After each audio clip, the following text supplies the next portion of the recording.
आशा करता हूँ कि बदलाव होगा और बदलाव के पक्ष में हम लोग मतदान भी करेंगे। कहीं वो आशा छोड़ के चली गई तो चली गई तो फिर अगला बार इसी आशा के साथ उनका विरोध करूंगा। उसी आशा के लिए फिर से आप विरोध करेंगे? विरोध करेंगे। राजनीति की गर्माहट में इस ठंड को भी मात दे दिया है। देख रहे हैं कि पटना नगर निकाय चुनाव को लेकर यहाँ पर जनता वोटिंग के लिए आ रहे हैं और लोकतंत्र की खूबसूरती को आप देख पा रहे होंगे कि कितनी बुजुर्ग महिला है जो वोटिंग के लिए आई है। क्या चाची वोट करेंगी? वोट करेंगे। कितना दिन से वोट करते आई हैं? हमारा तो वोटर लिस्ट पर नाम छपाना हुआ है बाबू। क्या लगता है कि इतना दिन से जो वोट की है उसका कुछ फल मिला है? हमारा तो पैसा कौड़ी सब बंद किए हुआ है सरकार। तब कहला वोट कर रहे हैं? क्या करे, तो मजबूरी में करना ही है बेटा। मजबूरी है, दबाव का अपना फर्ज अदा करने आई है, मजबूरी है और इनको सरकार की तरफ से कुछ फल नहीं मिल रहा है, लेकिन अपना खूबसूरती को बरकरार रखने के लिए यह वोटिंग जरूर करेंगे। और भी लोग हैं, क्या लगता है कि विकास हो रहा है? किस मुद्दा पे आप वोट कर रही है? दे रहे हैं 14 पे। मुद्दा उतना हमको नहीं समझ में आता है। यहाँ का चुनाव का प्रक्रिया समझ में नहीं आता है, कोई मुद्दा समझ में, बस वोट डालने आता है। बस वही था। अगर आप जनता हैं, आप जनता मालिक हैं और इस चीज को नहीं समझेंगी तो कैसे आप इस खूबसूरती को बरकरार रख पाएंगी? आने जाने से जानकारी होगा। अभी उतना बाहर नहीं निकलते हम। पटना महेंद्रू के वार्ड 49 में मौजूद हैं और यहाँ पर कुछ जनता मालिक है जो अपने इस चुनाव को लेकर, नगर निकाय चुनाव को लेकर मतदान के लिए निकले हैं। क्या लगता है कि ठंडा में मतदान से आपका ठंड खत्म हो जाएगा? नहीं, मतदान से तो ठंड खत्म नहीं होगी, लेकिन अपना लाइफ स्टाइल का कुछ तो बदलाव की ओर जाना होगा। आपका लाइफ स्टाइल वोट डालने से बदल जाएगा? नहीं, ये तो नहीं कह रहा हूँ कि नगर निकाय से लाइफ स्टाइल बदलेगा, लेकिन जो नाले का, सड़क का जो खस्ते हाल है, इसमें कुछ सुधार करता बदलाव होगा। क्या करते हैं? आशा करता हूँ कि बदलाव होगा और बदलाव के पक्ष में हम लोग मतदान भी करेंगे। कहीं वो आशा छोड़ के चली गई तो? चली गई तो फिर अगला बार इसी आशा के साथ उनका विरोध करूंगा। उसी आशा के लिए फिर से आप विरोध करेंगे? विरोध करेंगे। देखिए, अगर आशा छोड़ के चली गई फिर भी यह नहीं छोड़ेंगे और अगले आशा के लिए अपना इंतजार करेंगे। तो आपका उद्देश्य है कि शहर का विकास हो? शहर का विकास हो, बुद्धिजीवी वर्ग के लोग आगे आए। हम यही उम्मीद करते हैं कि कम से कम नगर निकाय चुनाव में इस बार जो प्रत्याशी है बुद्धिजीवी है कि अशिक्षित है? दोनों टाइप के हैं। चुनाव करना तो आम मतदाता का काम है कि कैसे को चुनते हैं, पॉलिटिकल को चुनते हैं। आप कैसे चुन रहे हैं?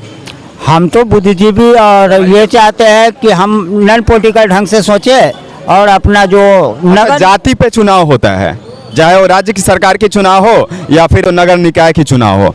चुनाव सब कोई बराबर हो, हम लोग तो जाति पक्ष से नहीं होना चाहिए। चुनाव नहीं होना चाहिए? नहीं, हम लोग नहीं, जाति पद से होना नहीं चाहिए, लेकिन ये हम लोग का अनुमान है, लेकिन धरातल पर ये बिखर रहा है। लोगों का कहना है कि धरातल पर या जातीय जो चुनाव होता था उसका रंग कुछ बदल रहा है। पहले जो रंग हुआ करता था वह रंग अब करवट ले रहा है। इस बार नगर निकाय चुनाव में महिलाओं को महिला कैंडिडेट को चुनने का अवसर मिला है। तो क्या लगता है कि महापौर और उप महापौर के लिए? मुझे बहुत अच्छा फील होगा अगर महिला बनेगी तो, क्योंकि मुझे लगता है कि एक महिला को अच्छे से बेहतर समझ सकती है। ऐसा नहीं है कि पुरुष नहीं समझ सकते, लेकिन मुझे लगता है कि कुछ चीज़ें होती है जो पुरुष इमोशनल चीज़ें नहीं समझ सकती, जो हमें चाहिए, और वो कमी शायद आज भी पूरी नहीं हुई है। तो एक महिला कैंडिडेट को अगर हम लोग बनाएंगे तो वो शायद हमारे सेंटिमेंट्स को और हम जो इमोशनल चीज़ें चाहते हैं कि ऐसी होनी चाहिए घर में, परिवार में और मतलब समाज में भी, तो मुझे लगता है वो एक महिला पूरा कर सकती है। तो हैप्पी हूँ कि महिला बन रही है और मैं चाहूँगी कि वो जीते और इस देश को, इस मतलब हमारे समाज को बहुत बेहतर बनाए। महिला उम्मीदवार होने से शक्ति बढ़ गई है? आप देखना, अच्छा महिला गलत बात नहीं। अगर पुरुषों महिला के अंदर रहती है तो गलत बात नहीं है। हम सिलेंडर कर सकते हैं, हम एक्सेप्ट कर रहे हैं। आप भी समर्थन दे दिए? आगे बढ़ना है तो महिला की बात मानो। जाति के नाम पे वोट होगा? तो कैसा बिहेव कर रहा है, behaviour is more important than caste. महिला वोटर्स हैं, वोट कर कर के निकल रही हैं अपने विकास के असर को देखने के लिए। और वोट कर ली जी। तो क्या लगता है कि इस बार मेयर और उपमेयर चुनने का मौका मिला है? आपका उद्देश्य क्या होगा? एक महिला कैंडिडेट्स भी हैं। बिल्कुल। देखिए, जो बेहतर काम करे वो ज़्यादा अच्छा, महिला हो या जेंट्स हो उससे मतलब नहीं है। काम करने वाला जो व्यक्ति है उसको हम लोग वोट देना चाहते हैं, उसको हम लोग वोट देते हैं और जहाँ तक हो सकता है कि हम लोग सपोर्ट भी करते हैं। विकास का मुद्दा कहाँ तक है आपका इस शहर में? है, कम भी है, मतलब उतना भी नहीं है कि हाँ उसकी बहुत तारीफ़ की जाए। परेशानी है पब्लिक को, आने जाने में रास्ता सही नहीं है, ये सब परेशानी है। जो छोटी मोटी समस्या है उसी को लेकर यह लोग अपना उसका विकास देखना चाहते हैं, इसीलिए वोट कर रहे हैं। लगातार गर्माहट बरकरार है और जैसे जैसे शाम ढल रही है, समय बीत रहा है, उस तरह से वोटिंग का परसेंटेज भी बढ़ रहा है और लोगों में उत्तेजना बढ़ रहा है अपने प्रत्याशियों को चुनने का। मेयर हो या उप मेयर या कहे तो वार्ड पार्षद, सभी को चुनने का सरगर्मी बढ़ चुका है। और एक महिला वोटर्स हैं जो वोट करके निकली है बाहर, और किस मुद्दा पे वोट की है, क्या इनको एक महिला को क्या कुछ मुद्दा दिख रहा है जिस पे वह वोट किया, जानते हैं। जी, उम्मीद है कि ये अच्छा बेस्ट एंड बेस्ट दें अपने काम में, इसीलिए मैंने इनको वोट किया है। वो क्या कुछ बेस्ट दे, किस चीज़ में बेस्ट दे? एज हम लोग को कॉलेज स्टूडेंट हैं तो हम लोग को चाहिए कि कुछ भी कॉलेज में अगर हमको प्रॉब्लम होता है तो होता है ना कि कोई छात्रा हैं आप? छात्रा है प्लस जॉब भी कर रही हूँ मैं। और वहाँ अगल बगल बहुत मतलब सपोर्टर आदमी है ये, मतलब कोई भी दिक्कत होता है वहाँ वो पहुँचते हैं, इसलिए हम लोग उनको सपोर्ट कर रहे हैं। इनको जो भी अभी हम लोग जो दिए हैं मोहम्मद बबलू आलम को हम लोग सपोर्ट कर रहे हैं। एज वो हमारे मोहल्ले में है और बहुत अच्छा उनका व्यवहार भी है, बिहेवियर भी है, तो देन आगे की उम्मीद भी उनसे उनको एक बार मौका दिया जाएगा। और खुलेआम समर्थन में जुटे हैं जो इनको सहायता करते हैं, इनके दुख सुख में साथ रहते हैं। अभी वोट कर लिए? जी। किसको वोट किए हैं? जिसको देना चाहिए, हम लोग को सपोर्ट जो करते हैं। आपको जो सपोर्ट करते हैं उसी को दिए? नहीं, ऐसा कोई बात नहीं है दिए तो सभी को दिए हैं, सब लोग जीत जाए, जिस मतलब जो उठे हैं उनका हम लोग का। सब लोग कैसे जीतेंगे? जिसको दिए हैं तो जीत जाए। हम लोग का सपोर्टिंग करते हैं मोहल्ले में, कोई ऐसा भी बात पड़ता है तो हम लोग का सपोर्ट वो ही करते हैं। तो कहीं ना कहीं एक प्रत्याशी का होता है स्वार्थ निहित जनता में, और जनता का भी कुछ स्वार्थ निहित होता है प्रत्याशी में कि वह जीतेंगे तो हमारे लिए कुछ काम करेंगे। वो नहीं दिखाते हैं कि वो हिंदू है या कोई और भी है धर्म में, जाति का नहीं वो दिखाते हैं, वो सबका मदद करते हैं, इसीलिए हम लोग उनको सपोर्ट। धर्म जाति मजहब से उठकर इस बार वोटर वोट कर रहे हैं और प्रत्याशी भी जो है सेवा कर रहे हैं धर्म जाति और मजहब से हटकर, इसीलिए शायद समर्थन करते हैं ये लोग वैसे प्रत्याशी का जो आगे का पटना का मेयर, उप मेयर या वार्ड पार्षद का भविष्य बनेगा। तो अभी एक चाचा जा रहे हैं मतदान केंद्र पर अपने नगर निकाय चुनाव को लेकर मतदान करने के लिए। देख पा रहे होंगे कि आप चाचा को दिव्यांग हैं लेकिन वोट करेंगे अपने विकास के लिए और सिटी का विकास के लिए। कैसे करेंगे वोट चाचा? वो तो हमारे संग में बाबू है, ले जा रहे हैं। आप इस दुनिया को तो नहीं देख पा रहे हैं, इस संसार को नहीं देख पा रहे हैं। नहीं बाबू। लेकिन आप किस मकसद से वोट करेंगे?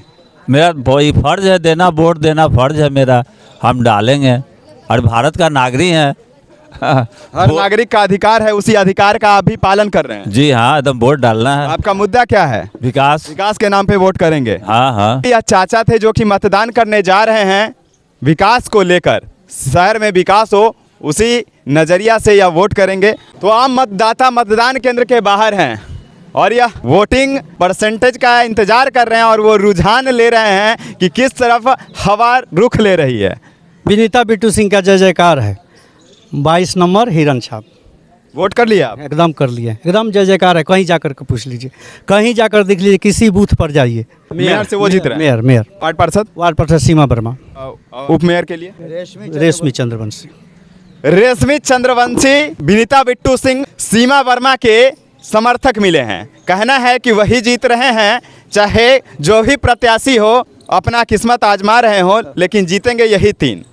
आपका क्या कहना है? अरे जो अच्छे व्यक्तित्व के व्यक्ति हैं उनको तो वोट मिलना ही ना चाहिए। व्यक्तित्व की लड़ाई में आगे कौन है? आगे व्यक्तित्व की लड़ाई यदि आप कहेंगे तो हमारे समझ से बिट्टू सिंह, तो उनके आगे तो व्यक्तित्व के अलावा कोई है नहीं मेरे समझ से। जहाँ तक कैडर की बात आती है तो कैडर के हिसाब से देखते हैं तो हम लोग तो अभिषेक जी की पत्नी रेशमी चंद्रवंशी जी को वोट करेंगे और किए हैं। अच्छे व्यक्तित्व के चंद्रवंशी जी अपने खुद हैं, तो उप मेयर के लिए तो समाज में तो अच्छे व्यक्तित्व की पूजा तो होनी नहीं चाहिए, तब ना समाज बदलेगा। और किसी का खाना खा लिए और वोट दे दिए, ये तो आपका व्यक्तित्व अच्छा है नहीं। खाए किसी और का और गाय किसी और को, ये नहीं होना चाहिए। ऐसा नहीं चलेगा। हमारे सब समाज के लिए खाना उना खिलाया गया है। आपको क्या खिलाया ये तो मैंने नहीं देखा है ना, लेकिन मेरा ये कहना है कि खाना खा के वोट मत दीजिए, एक अच्छे व्यक्तित्व को वोट दीजिए जो काम करे, जो समाज में जिनकी प्रतिष्ठा हो। विकास लाएंगे। विकास की बात करें ना, विकास आएगा। हाँ, विकास क्यों नहीं आएगा? दौड़ के आएगा। जब क्यों नहीं लड़ के आएगा? इसलिए कि अच्छे व्यक्तित्व के आदमी हैं, भरे पूरे घर के आदमी हैं। कुछ लोग तो प्रतिष्ठा कमाने के लिए वोट इलेक्शन लड़ते हैं, और कुछ लोग जो है पैसा कमाने के लिए, तो पैसे के लाइन में वो नहीं है। जो मैं 3 आदमी का नाम लिया, तीनों उस व्यक्तित्व के आदमी हैं कि प्रतिष्ठा कमाते हैं, समाज में उनकी प्रतिष्ठा चाहिए। कहने का मतलब है मतदाता का, आमजन का, कि कोई प्रतिष्ठा के लिए उतरा है और कोई पैसा के लिए। वोट उसी को मिलना चाहिए जो प्रतिष्ठित व्यक्ति हो, समाज का विकास कर पाए। विकास की गंगा को बहाने के लिए मतदान केंद्र से अब लौट रहे हैं मतदान करके मतदाता। एक बाबा है जो मोटरसाइकिल से मिल गए हैं। मतदान कर लिए बाबा?